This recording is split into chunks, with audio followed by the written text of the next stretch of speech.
Morning all, tcDetects back out again. We're on that stubble field over there. You can see the combine harvester here has been used. I think on Friday, I saw the landowner when I was on the field on Friday.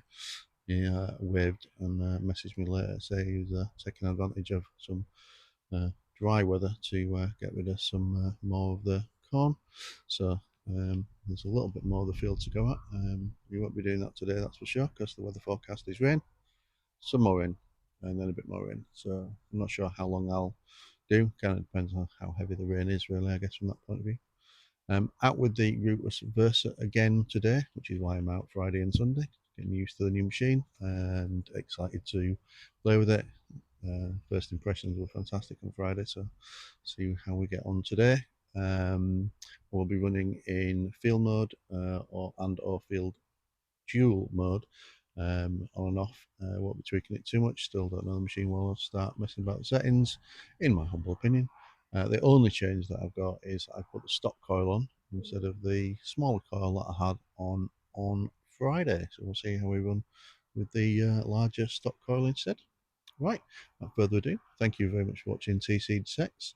I hope you're enjoying the Versa videos. If you have any questions about the Versa, put it in the comments and I'll get back to you. Right, off we go. So one of the questions I've been asked about the Versa is how do you get between the two different menu systems? There's a settings menu screen, and then there's a separate set of screens that have the frequencies and the programs in them. So just to demonstrate that, hopefully you can see the screen from there. Hopefully, he says. Anyway, so short press on the settings button, which is the right hand side bottom, gets you into this menu system. So this is the yes, the standard settings screen. You've got sensitivity, tones, all of those sort of things. Come out there, go back to the main screen. It's back on the main screen. So click on the settings button again, but long press it. Don't take your finger off. And then you'll get into the other settings screen. So here you see I'm in multi 7 on the frequency screen. Move that up and down. Long press again. I'm into the program mode. I'm in normal field at the moment. Long press again into the screen with the headphones and those sort of things on it.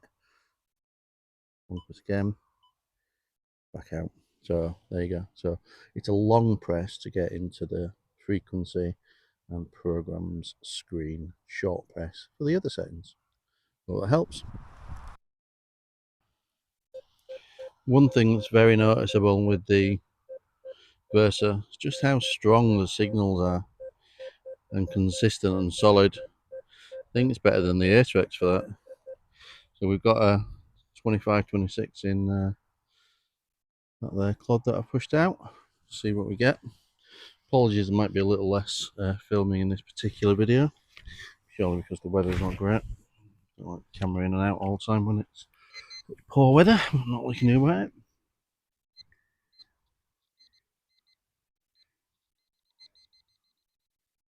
Somewhere here. See the edge of it there? Looks like a button. Oh no, no light. It's first coin of the day, but it looks like a old style penny.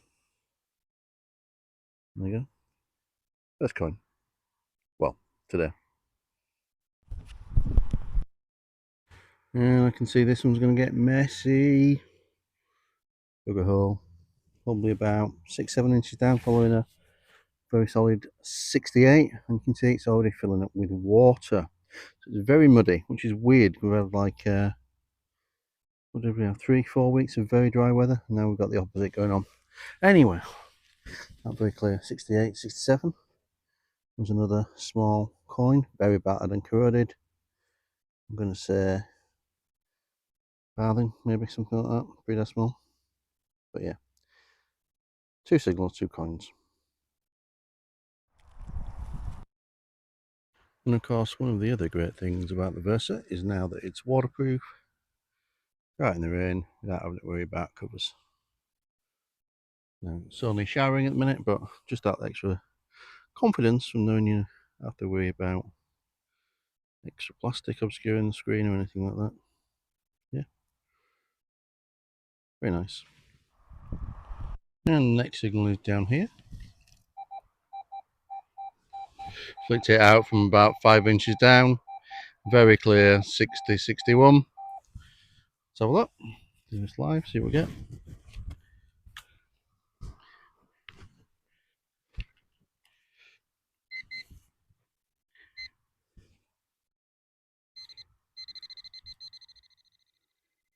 Just here, look at that little thing there. Yep, looks like a piece of old lead, unfortunately, but you see why it gave such a good signal. And next signal is down here. And the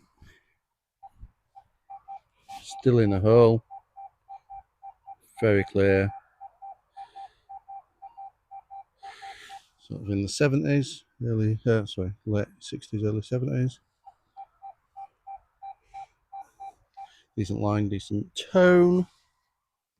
Do this one live, see what we get.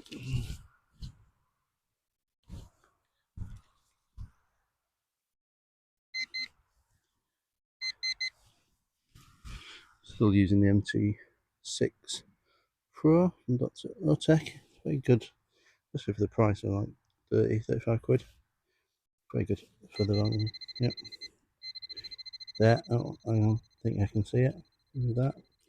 Looks like we've got land in the ground.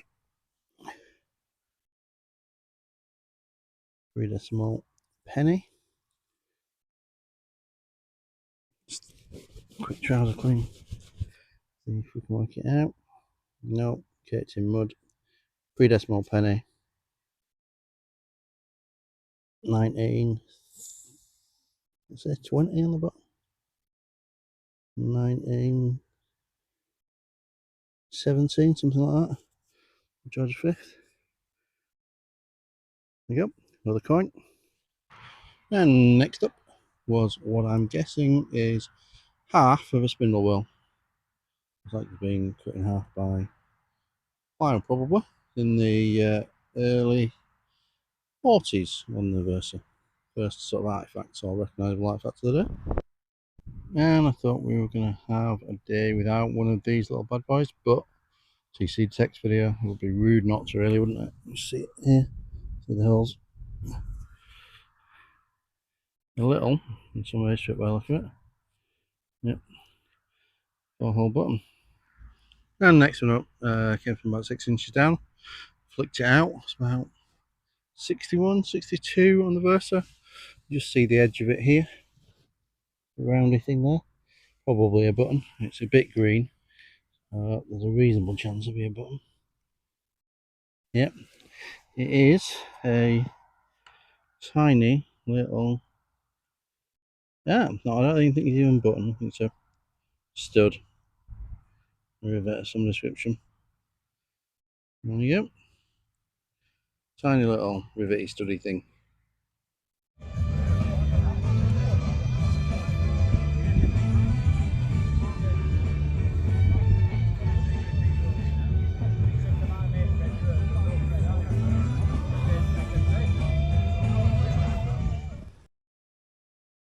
And next up, from a good 8 inches down in the early 60s on the Versa. What looks like the first very battered coin of the day. Thin one, could be a button. It's a coin though, just very, very, very battered. Maybe a farthing, something like that. We're going back to sort of George III, maybe earlier. Yep, there you go. Count maybe 100 ducks. So funny. Right, back to digging up buttons. And day 2 Detectorcon. First field in, one close to the campsite. Hordes of detectorists.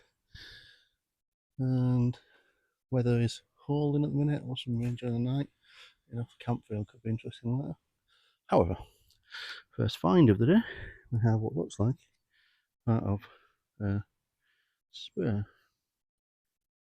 Shame it's not complete, but a good start from an artifact point of view. Right, let's crack on.